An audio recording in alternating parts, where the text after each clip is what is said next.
कोर्टाबाहेर Yuzvendra चहलच्या T शर्टने साऱ्यांचंच लक्ष वेधलं. स्वतःचे शुगर डॅडी व्हा असं त्याच्या टी शर्टवर लिहिलं होतं.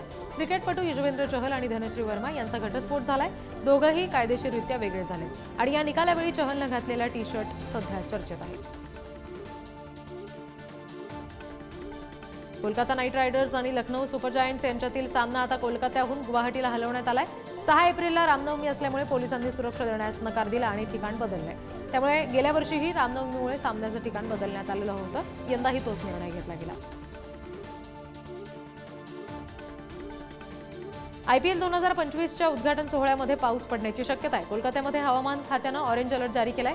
पावसाच्या शक्यतेमुळे चाहत्यांची चिंता वाढली आहे. शनिवारी कोलकात्यामध्ये पावसाची शक्यता असल्यानं सामना रद्द होण्याची शक्यता आहे.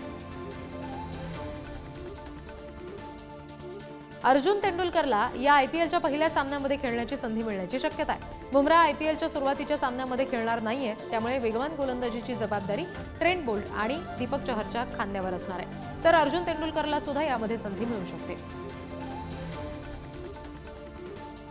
मोहम्मद शमीची मागणी BCCIनं मान्य केली आहे. गोलंदाजांना चेंडूवर लाळ लावण्याची परवानगी द्यायला हवी. त्यामुळे गोलंदाजांना फायदा होऊ शकतो. कोरोना कालावधीमध्ये चेंडूवर लाळ लावण्यास आंतरराष्ट्रीय क्रिकेट परिषदेनं बंदी घातलेली. अखेर BCCIनं ही मागणी मान्य केली. त्यामुळे IPLमध्ये गोलंदाजांना चेंडूला लाळ लावता येणार आहे.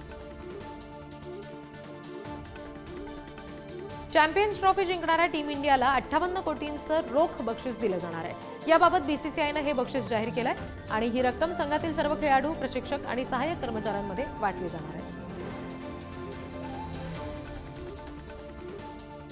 राजस्थान रॉयल्सने रियान परागची कर्णधारपदी निवड केली. त्यामुळे संजू सॅमसनकडून कर्णधारपदाची जबाबदारी तो स्वीकारणार आहे. तर संजू सॅमसन देखील फलंदाज म्हणून संघाचा भाग असेल.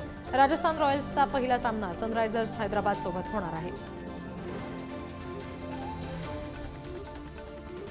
IPL आधी हार्दिक पांड्याची एक मुलाखत फार चर्चेत आली आहे. मी कधीही मैदान सोडण्याचा विचार मनात आणत नाही. आजूबाजूला काहीही घडू देत, क्रिकेट हा खरा मित्र आहे. मी ते विसरत नाही. हीच गोष्ट मला पुढे घेऊन जाणार आहे, मला माहिती आहे. अशा शब्दात त्याने क्रिकेटचं आयुष्यातलं स्थान सांगितलंय.